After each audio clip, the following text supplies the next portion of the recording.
Minus 18 degrees. That is the temperature when breath freezes before it leaves your mouth.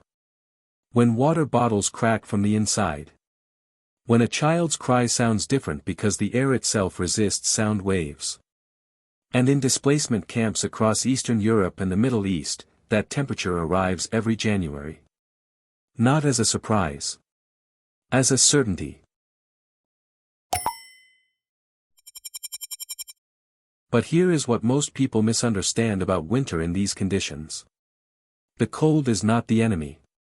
The cold is only the weapon. Winter itself is a system.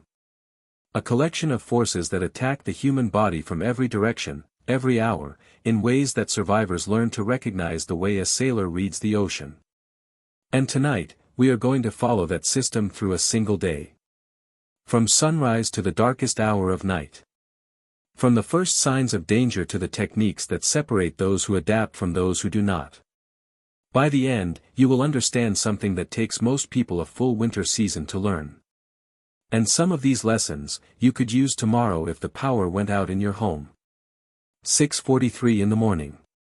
The sun has not risen. Inside a tent in the Bekaa Valley, a family of 5 is already awake. Not by choice.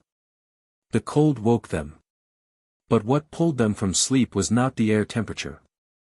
It was the ground. Most people think heat escapes upward. Warm air rises. Everyone knows that.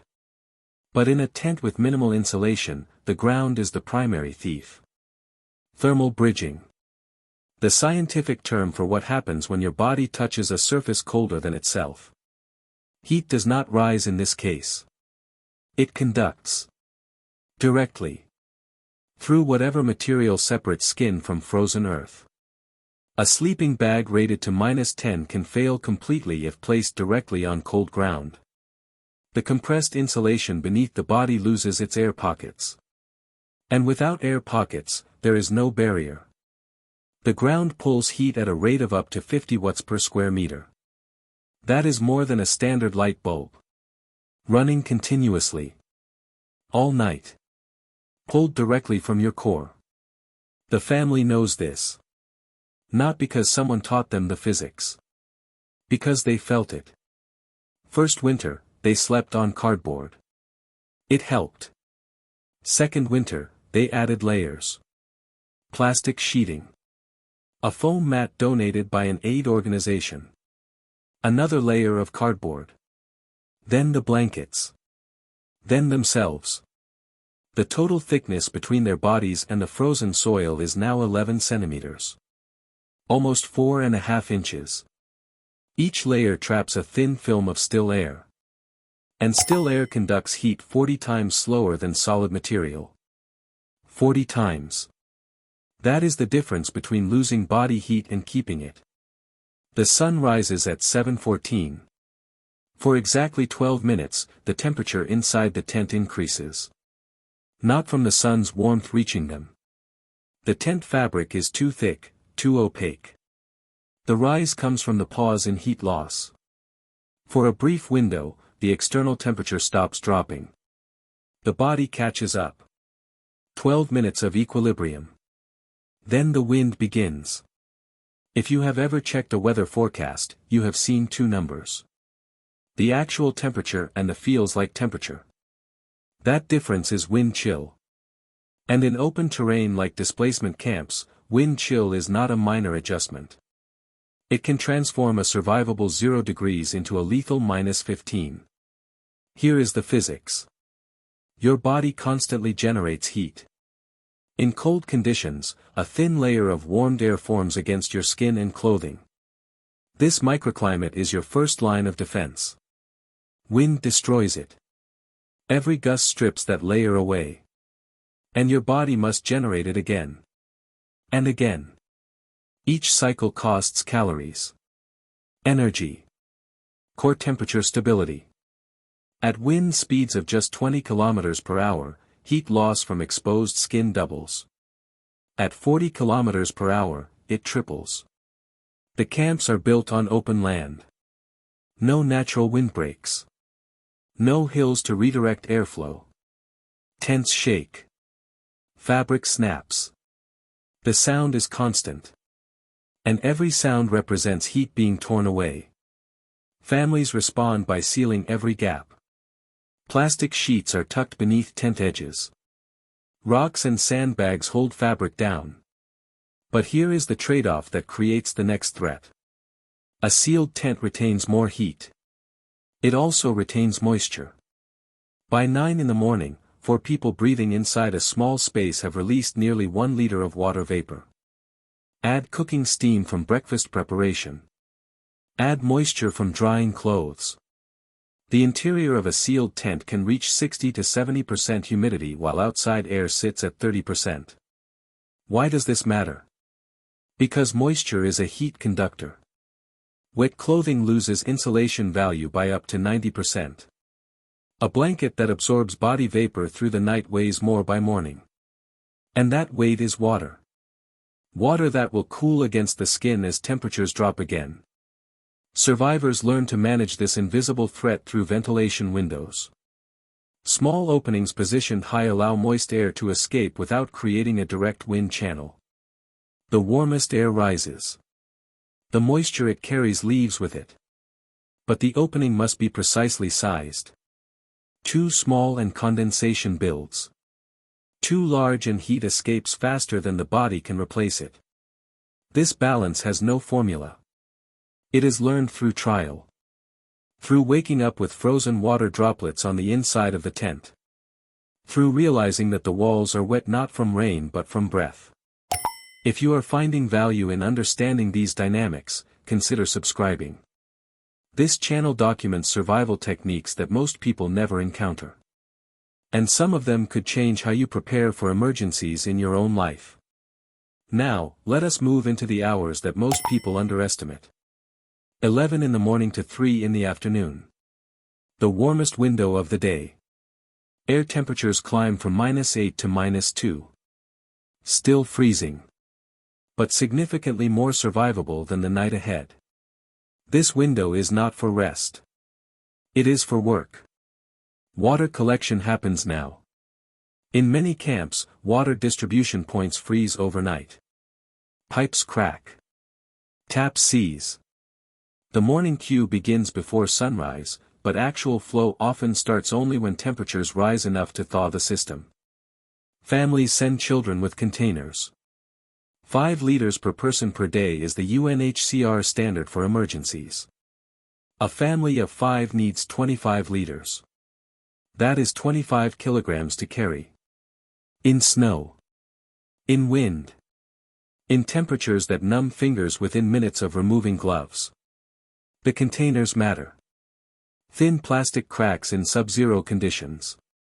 Metal conducts cold so efficiently that wet hands can freeze to the surface. The best containers are thick-walled plastic with insulated handles. Most families do not have these. They use what arrives. They adapt. Cloth wrapped around handles. Containers kept inside the tent overnight so they do not crack during transport. But the water itself presents a danger most people never consider. Drinking cold water forces the body to heat it to core temperature. The caloric cost is real.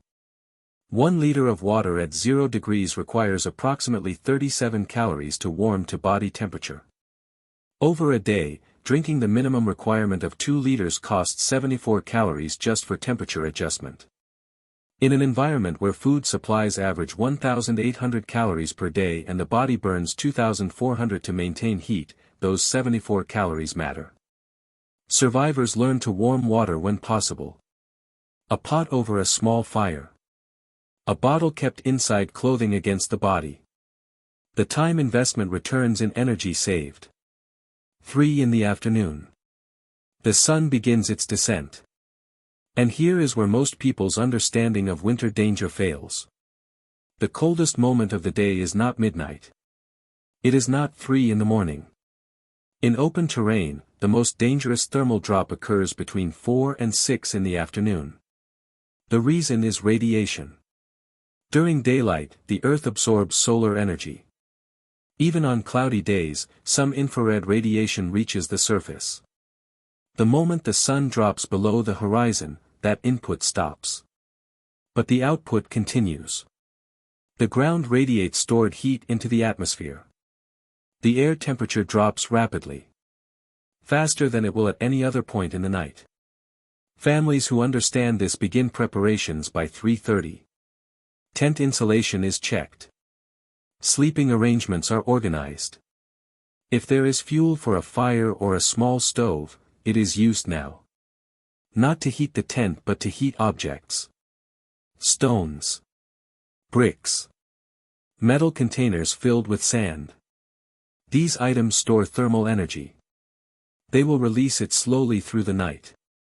Passive heating. No ongoing fuel cost. A stone heated to 50 degrees and wrapped in cloth can provide gentle warmth for 6 to 8 hours. 3 stones positioned around a sleeping family create a microclimate. Not warm. But not lethal. 6 in the evening.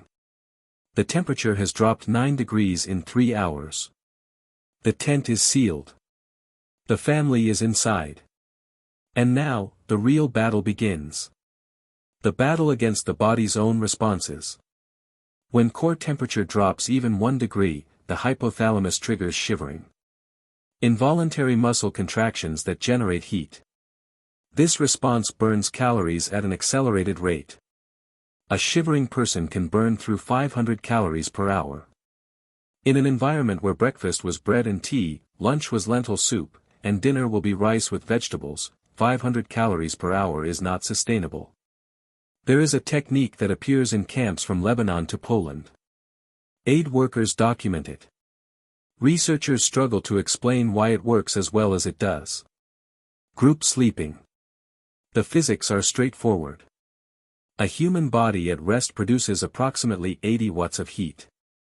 4 bodies produce 320 watts. In an enclosed space, this is significant. But the mathematics alone do not explain the results. Families who sleep in physical contact report better rest, more stable body temperatures, and fewer cold-related illnesses than families who sleep separately with equivalent blanket coverage. The explanation may involve more than heat transfer. Reduced exposed surface area. Lower psychological stress leading to lower metabolic demand. Synchronized breathing patterns that regulate humidity distribution. Whatever the full mechanism, the practice is universal. Single individuals are absorbed into family groups. Elderly members sleep in center positions where heat concentration is highest. Children are wrapped in adult configurations that minimize their exposed surface area. 9:30 at night. The first true test. Outside temperature has reached -15. Inside the tent, a thermometer would read somewhere between 2 and 5 degrees above zero. Not comfortable. But sustainable if the body remains still and covered. Movement is the enemy now. Every shift in position creates a gap in the blanket layer. Cold air rushes in. The microclimate against the skin is disrupted. The body must warm a new pocket of air. Calories burn. Sleep fragments. Survivors develop a stillness that visitors find unsettling. Hours of motionlessness. Breath shallow and slow. The body in a state between sleep and hibernation. Not biological hibernation. Humans cannot achieve that. But something similar. A learned suppression of movement. A conservation of everything. Midnight passes. The temperature continues to drop but more slowly now. The ground has released most of its stored heat. The air has stabilized at its coldest baseline. The body has adapted to the night's rhythm. And then comes the hour that kills. 4 in the morning. 3 hours before sunrise. The human body reaches its lowest natural temperature of the circadian cycle. This is biological. Unavoidable.